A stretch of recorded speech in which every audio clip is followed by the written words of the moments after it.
नाज़रीन, मटियारी का खबर शामिल कंदासीं। ब्यूरो चीफ गुलाम मुर्तज़ा शाह की रिपोर्ट मुताबिक क़ौमी अवामी तहरीक ज़िला मटियारी पारां अॼु जुमे जे ॾींहुं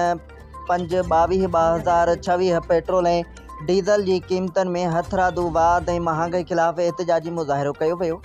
अवामी पार्क नसरपुर चौक नेशनल बाईपास खां प्यादल रैली कढी वई, जेका मटियारी प्रेस क्लब ते पहुती ऐं प्रेस क्लब के अॻियां पुरअमन एहतजाजी मुज़ाहिरो कयो वियो। मुज़ाहिरे की अॻुवाणी क़ौमी अवामी तहरीक ज़िले मटियारी ऑर्गेनाइज़र नईम खान खासकेली, ज़िला मटियारी जनरल सेक्रेटरी ज़फ़र हुसैन खासकेली, तालका मटियारी सदर अशरफ अली हाजाणो, नौजवान तहरीक ज़िला मटियारी नायब मोहम्मद खान खोसो, अगुणो तालका मटियारी सदर इकबाल अली हाजाणो, नौजवान तहरीक ज़िला मटियारी ऑर्गेनाइज़र इल्ताफ़ हुसैन खोसो, तालका मटियारी जनरल सेक्रेटरी मीर मुश्ताक अली खोसो, मजदूर तहरीक ज़िला मटियारी सदर सैयद गाजन शाह, सीनियर कारकुन मोहरम अली खोसो ऐं अली सिंधी मलाह, सिटी मटियारी सीनियर नायब सदर Tauqeer Ali Solangi, city Matiari general secretary Ali Hassan Solangi ऐं ॿियनि पिणु शिरकत कई।